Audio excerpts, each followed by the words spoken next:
शिवपाल जी, अभी जो विधानसभा का जो चुनाव हुआ, शिवपाल जी ने अपनी पार्टी बनाई।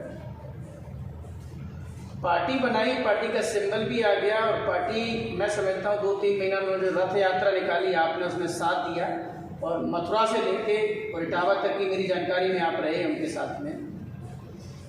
लाखों लोगों की जो उम्मीदें जुड़ी थी शिवपाल जी से, लाखों लोगों ने, करोड़ों लोगों ने उनका सम्मान किया। गौर से सुनिएगा मेरे सवाल को जनाब। फिर उस पार्टी की राष्ट्रीय अध्यक्ष शिवपाल जी ने एकदम अपने आप को सरेंडर कर दिया अपने भतीजे के सामने। तो वो लोग जो पार्टी में जुड़े थे पीएसपी में, वो तो अपने आप को ठगा सा महसूस कर रहे हैं और वहाँ जाके फिर भतीजे ने भी चाचा का सम्मान नहीं किया। और आगे अभी जब नेता विपक्षी दल भी वो खुद बन गए, उन्होंने पार्लियामेंट से रिजाइन कर दिया, वो असेंबली से रह गए करेल से, अब वो विधायक भी हैं। ऐसे में जो अन्य जो नेता हैं समाजवादी पार्टी में, चाहे वो आजम खां जी हो, चाहे वो शिवपाल जी हैं या जो और बड़े बड़े नेता हैं, तो उनके बारे में आप क्या कहेंगे? शिवपाल जी ने क्या अच्छा किया ये कि अपनी पार्टी को बिल्कुल ख़त्म करके समाजवादी पार्टी में चले गए और एक टिकट मिला और वो भी जसवंत नगर से। देखिए, हमने आदरणीय शिवपाल जी को, बड़े नेता हैं वो, हम सुझाव क्या दे सकते हैं। हमने कहा सन 2019 के चुनाव में हमने राय दी थी, भारतीय जनता पार्टी आपको टिकट देगी और आपको 4-6 लोगों को एडजस्ट करेगी, चुनाव लड़ाएगी और आप टिकट मत करना। लेकिन पता नहीं परिवार का क्या मोह था, वो बात उन्होंने हमारी नहीं की। उसके बाद पार्टी बनाई, पार्टी में हम लोग सब साथ हैं, देश में पार्टी खड़ी हुई और एकदम क्या ऐसा समस्या आ गई जो उन्हें समाजवादी पार्टी में अपनी पार्टी को विलय करना पड़ा। और मैं समझता हूँ शिवपाल सिंह जैसे अनुभवी व्यक्ति, समझदार व्यक्ति और कद्दावर नेता हैं, जनाधार वाले नेता हैं, ये जीवन की सबसे बड़ी खूबी दोनों ले सकते। अगर यही गठबंधन भारतीय जनता पार्टी के साथ कर लेते तो आज प्रदेश में बड़े नेता तो थे, लेकिन और कर और समाजवादी पार्टी हासिल पे आ जाए। और ये सब जो कराया वो हमने कहा सपनी नहीं कराया, ये सब सपनी की देन है। तो हमने कहा कि अखिलेश वही करते हैं जो सपनी कहता है। और पता नहीं, पहले मैंने सारा कर दिया, क्या अखिलेश की कमजोरी दबाई हुई है, क्या कर दिया है कि अखिलेश उसके जाल से बाहर नहीं निकल पा रहे। और ये भी रहा सपनी के नेता विरोधी दल में, क्यों अब दिल्ली में वो अकेले रहेंगे, सपनी अम्मा षड्यंत्र करेंगे, अखिलेश के खिलाफ भी षड्यंत्र करेंगे, अखिलेश समझ नहीं पाएंगे। तो रामगोपाल इतना स्वार्थी व्यक्ति है कि अपने लड़के के लिए और अपने परिवार के लिए किसी सीमा तक जाता है। अपने लड़के का अपना हित हो, बाकी पार्टी अखिलेश और समाज गर्भ में चला गया। तो ये समाज बड़ा दुखी है, समाज परेशान है। और समाज इसलिए दुखी है, समाज ने गलती कर दी है जो समाजवादी पार्टी को वोट दिया। समाज पछता रहा कि हम भी मूल धारा में, भारतीय जनता पार्टी की मूल धारा में हम भी जुड़ जाते तो आज उनका भी सम्मान होता, जैसे और समाज का सम्मान भारतीय जनता पार्टी। लेकिन इस समाज का सम्मान इसलिए होना चाहिए। अभी वोट तो इस समाज ने दिया नहीं, गाली दी भारतीय जनता पार्टी को, भारतीय जनता पार्टी के नेताओं को गाली दी। तो इसलिए शर्मिंदा है कि हमने गालियाँ दी, वोट नहीं दी, हम कैसे हम भारतीय जनता पार्टी के लोगों को पास करेंगे। लेकिन समझ में आ गया विधान परिषद के चुनाव में ये उन्होंने जो गलती की है उसमें सुधार करने का एक रास्ता निकाल दिया। 90% यादव, 90 ही नहीं 98% यादव समाज के प्रधानों ने भारतीय जनता पार्टी में प्रत्याशी को, या रिकॉर्ड है देखिए, फरीदाबाद में समाजवादी पार्टी को मात्र 50 या 60 वोट मिले। जहाँ गढ़ है 1600 वोट, जहाँ 70% प्रधान यादव है, बीडीसी 70% यादव है। अगर यादव भी वोट समाजवादी पार्टी को डाल देते तो 1012 से वोट पड़ जाता है समाजवादी पार्टी में, लेकिन यादवों ने गलती सुधारी है।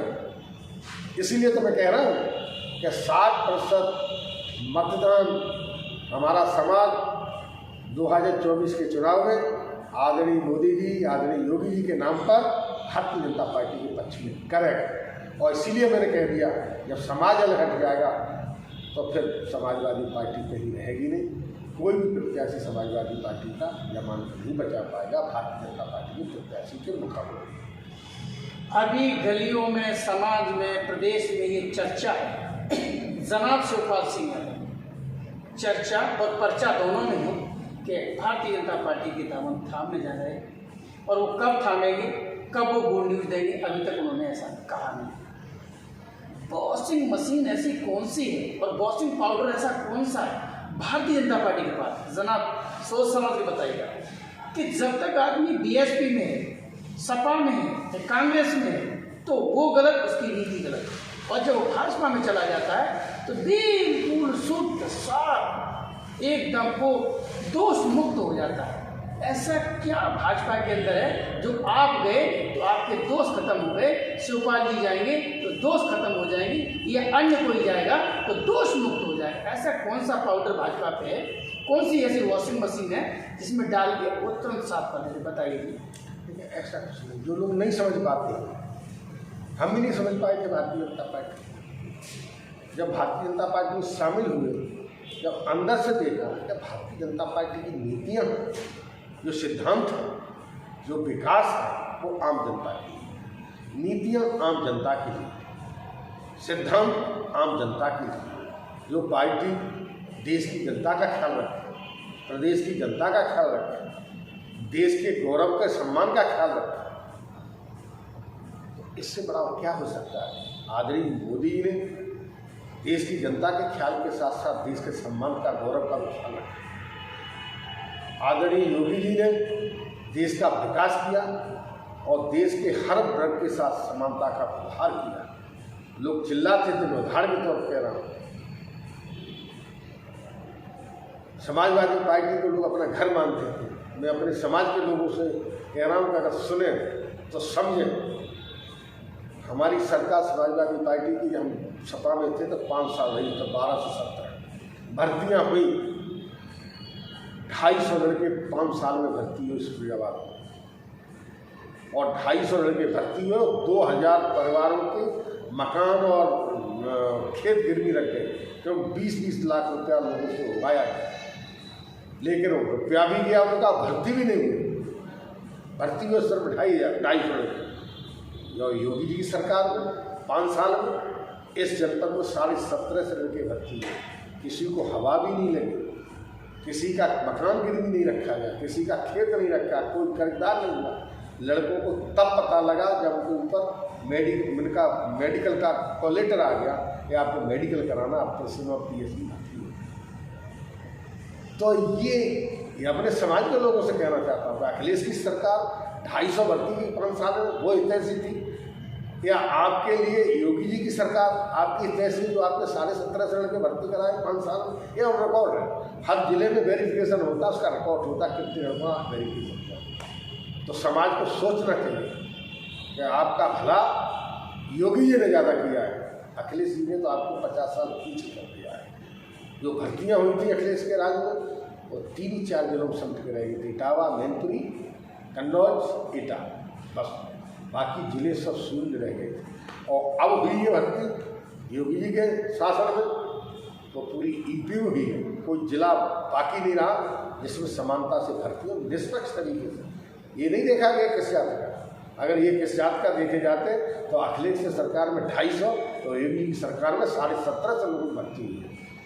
ये एक उदाहरण है योगी जी के लिए। इसीलिए मैं अपने समाज से कहना चाहता हूँ कि आँख खोल लीजिए, भूल जाइए सपा का मुँह, छोड़ दीजिए अखिलेश जी। ये शकुनी तुम्हारा भला नहीं होने देगा, अब मैं अखिलेश जी उस शकुनी से बाहर निकल पाए। इसलिए समाज का पतन होगा अगर आप समाजवादी पार्टी में रहोगे। तो सम्मान चाहते हो तो भारतीय जनता पार्टी की मूल धारा में जुड़िए और देश हित में जो पार्टी विकास की बात करती है, देश के गौरव की बात करती है और समाज को आगे बढ़ाने की बात करती है, उस पार्टी के साथ रहिए, उस पार्टी को मजबूत करिए।